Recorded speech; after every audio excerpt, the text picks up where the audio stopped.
Hello my beautiful little Moglets. Today we are exploring a strategy versus one of the raid bosses, Juleeve Council. I heard about this trick, never tried it myself. We somewhat recently got Kise. We never actually raised her or anything. I mean, we got her up to 50, we got her 4 awakenings. I think her last awakening is just more attack, which actually might be necessary. We're gonna try and do this with level 50 Kise.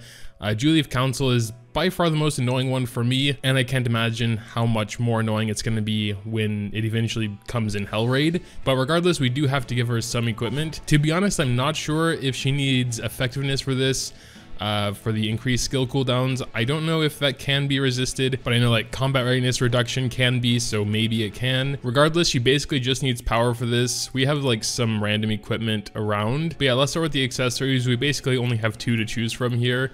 Which are both crit damage. Could do this 40% attack, but I'd much rather, of course, go for a 65 or 55% crit damage. This one has tons of health on it. This one's decent. Decent crit chance, some effectiveness, speed. Okay, let's go with that. It is on the effectiveness set, so we're probably not going to go for a speed set or anything. We're probably going to go for like 2 crit chance sets and 1 effectiveness. Of course, that's also going to depend on the ring. This seems to be our only option here. Of the raised ones. Got some more crit damage. Jeez. It's going to be really hard to get the crit chance, honestly, but we're going to have a lot of crit damage. She does start with a decent chunk though, 23%. I would prefer speed boots since we're not going speed set. I think she is decently fast though. Dang, she has a nice amount of natural speed. So it's kind of unfortunate we can't go for a speed set, honestly. I mean, we could, but then I don't know if she'll have enough power, especially at, you know, level 50. And it very much depends on her single hit. So while you might be able to get more like damage per turn from having a lot of speed, she really needs to get that damage in 1 hit, you know. So we don't have any 40 speed boots that are on the crit chance set, so we got to go dip down to our 35s. We have at least 3 options here. We're gonna get the one with the highest crit chance, which I believe is this first one. Unfortunately, it doesn't have much else. We could get the 23% attack one with 3 crit chance. Or this is a nice mix with 7 and 16. Probably gonna do that one if this one's not that good. It's really not that good, so. But this is an 85, so it'd go to 40 speed, 5 crit chance. It depends on what goes up at 15. But there's some effectiveness there. Nah, let's just go with this one. It's fine. Need a crit chance sword. We only have 1 15.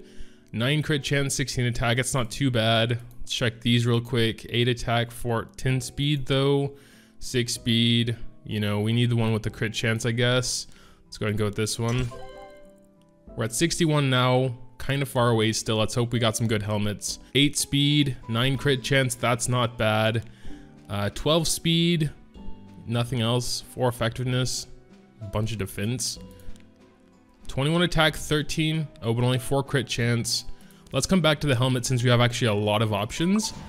And let's go to the chest. So for the chest, we don't have that many options. We have 1, 2, 10 crit chance. That's not bad. Let's check this one. That one's pretty bad besides the speed. May as well go with the 10 crit chance. Also does have 13% effectiveness, which again, we might actually need. So when we get our last crit chance set, we're gonna have 83, which means we need the one with the highest crit chance possible. If we want to get close to 100. That only has 4, but some nice other stats. This one looks pretty decent as well. I'm gonna get it up to 15 since it's at 14 now. Oops. Gear removal is, free gear removal is gone, right? Oh well. Let's hope that does something good at 15 then. Anything's good as long as it's not health. Because who wants health on their glass cannons? Can you go now? No health, please? Yes, perfect. All right. I mean, it's still not that good, but it's fine. 11 crit chance, we have 94 now.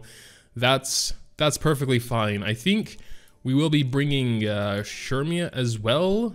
She has a 4.8 crit chance memory imprint, which means we're at nearly 100. What are the rest of her stats looking like? 236 crit damage, 2200. You know, it's actually not that bad. 157 speed, you know. It's not too bad, honestly, especially for being only level 50 and missing an awakening there. I really want to get that awakening, that 6% attack we're missing out on. Ultra Fang, we should actually be able to get that. Don't think we've done it here yet, but maybe no, it's 1 per day, that's right.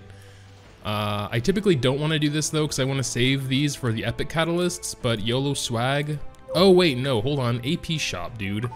There must be some AP shops. Oh yeah, we got them in 5S and 2S. As a side note, I actually kind of don't like what they did with the world mode. It takes way too many clicks to get in there now. But regardless, I believe they are in 5S and 2S. Ultra Fangs. Yeah, and we got some AP because we do the rifts every now and then. We could buy 4 there, and over in 2S, I mean, there are no epic ones here anyway, so I don't feel like I'm wasting them. Oh. 2S are no rifts, so we only have 9. So we had 10, we need 15, we need 1 more. So we're just gonna do the minimum we can, which is maybe like 3 normal catalysts. Let's do that. We're only gonna get 1, I suppose, but should be enough. Yeah, all right. We gotta combine the runes as well. Yeah, whatever, man, it's fine. Here we go, 6% more attack. That's actually quite a big deal. I think the awakening stuff goes to base, doesn't it? Which means everything else will have more as well. Yeah, 2364. She got quite a lot of attack from that. We have this on her, which isn't really good for what I'm trying to do, honestly. Penetrates defense might be okay. Not that, maybe, you know, well, more attack, I guess. Yeah, let's just go for this, because again, we need single hit damage as much as we can. Not necessarily getting extra turns, even though that might be good as well. So without further ado, let's head into Labyrinth and go after this dude. This is my typical team. We're probably gonna replace Luna because I don't want to replace Sharmia. I want that crit chance, and plus she has really nice single target damage, but also it's a little bit more risky because she can do the unhealable, and debuffing that dude's no good. We're gonna try it like this. Gotta get a darn Labyrinth cube. No problem, we have enough Brave Crests. So on my first run, I went after Carcanus and started making my way down here because I don't know if we're gonna have to restart. There might be some unexpected things that come up. I might have to micromanage their speed a little bit or just get a feel, because this trick's gonna be all about timing, preciseness, but if we can consistently pull it off, it's totally worth it because this dude's annoying. We have maybe 1 or 2 battles to get through before we actually get to the boss, but that's not too bad. We can gain a little bit of souls. All right, here we go.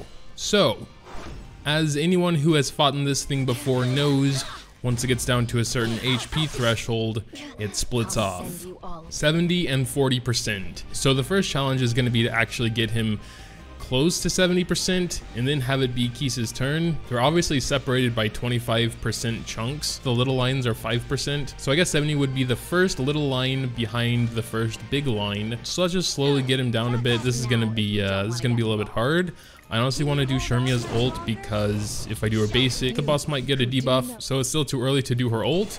I don't know if it'd be too late when it's next her turn, so that's a little bit hard. It's Sharmia's turn again, but we absolutely can't do her ult. That would easily get him under 70.